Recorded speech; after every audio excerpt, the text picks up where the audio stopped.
मेरे इलाके में जो बिजली पहुंचाता है, मेरे इलाके में जो पानी पहुंचाता है, मेरे इलाके में जो सड़क पे रोज़ काम करता होता है, वो एक टेलीविजर्स है, वो एक टेलीविज़र है, सिर्फ टेलीविज़र।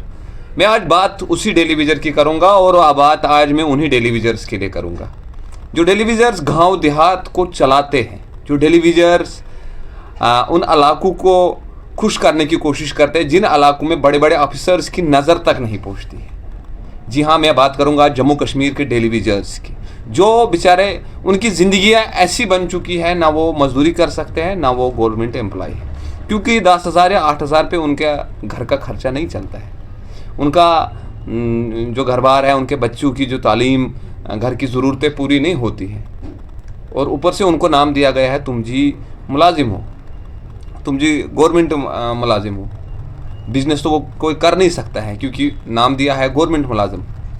मैं आज उसी तबके की बात कर रहा हूँ जो तबका आज जम्मू कश्मीर में सबसे ज़्यादा बेबस है, लाचार है।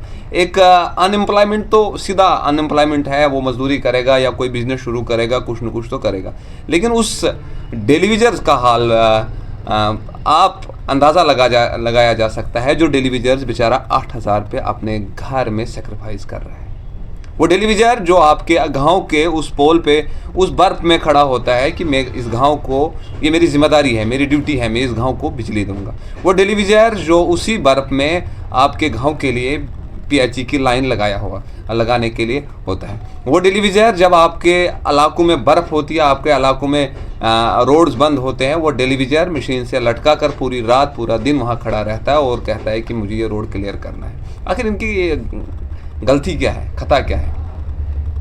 जो बेरोजगार नौजवान है वो तो बेचारे, उनको सीधा पता है कि या तो मुकद्दर में नहीं है या तो हमारे नसीब ख़राब है, पोस्ट नहीं निकल रहे हैं, नई भर्तियाँ नहीं हो रही है, वो उनके नसीब। लेकिन इनके साथ ज़बरदस्ती क्यों किया जा रहा है? अगर एक एमएलए आपके असेंबली में बिल लेके आता, उस बिल को पास क्यों नहीं किया जाता? आखिर कब तक इंतज़ार करना पड़ेगा? ये सवाल जम्मू कश्मीर का हर शख्स आज कह रहा है। हम तो ये कह रहे हैं कि वो टेलीविज़र हमसे अच्छे हैं, मतलब गवर्नमेंट के खाते में तो जा रहे हैं, लेकिन हम लोगों को उन टेलीविज़र पे तरस आ रहा है क्योंकि वो बेचारे ना घर के हैं ना घराट के। कुछ लोग कहते हैं कि भाई हम घर से बाहर निकल के मजदूरी करते हैं, लेकिन तब तक हमें इस चीज़ से भी निकाल देंगे। बस उनमें सिर्फ भरोसा और उम्मीद, एक ही चीज़ बची है उन्हें, सिर्फ वो है उम्मीद कि हो सकता है कभी न कभी हमें परमानेंट किया जाएगा। और इसी हो सकता है में बहुत सारे टेलीविज़र जो है वो रिटायर हो गए हैं, और उनके आज के जो अभी टेलीविज़र जो काम कर रहे हैं, उनके घर के हालात देखकर रोना आता है सच में। ना उनकी हालात गरीबों की जैसी है, मज़दूरों की जैसी है, ना उन मुलाजमों की जिनकी ऐशो अशरत की ज़िंदगी गुजर रही है। बिल्कुल बेबस और लाचार के हालात में। मैं उम्मीद करूँगा, पिछली बार जब वहीदुर रहमान पारा साहब ने एक बिल लाया था टेलीविज़र्स के हवाले से और सरकार ने रिजेक्ट किया था, मैं उम्मीद करूंगा सरकार को इस मामले में अपनी आंखें खोलनी पड़ेंगी और वादा किया हुआ है कि इनका मसला सरकार हल करेगी।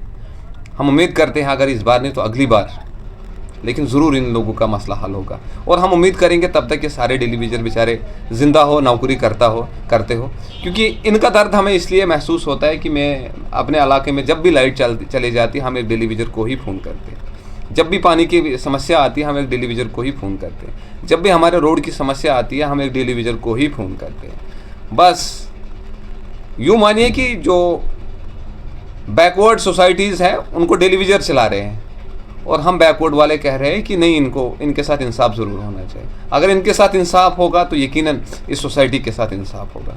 उम्मीद करते हैं सरकार इन लोगों के साथ भी कोई इंसाफ वाला कदम ज़रूर उठाएगी और इन लोगों को अपना हक ज़रूर मिलेगा, क्योंकि ये लोग बेचारे बहुत तरसे हुए हैं, मतलब बहुत ज़्यादा तरस आता है इन लोगों पे।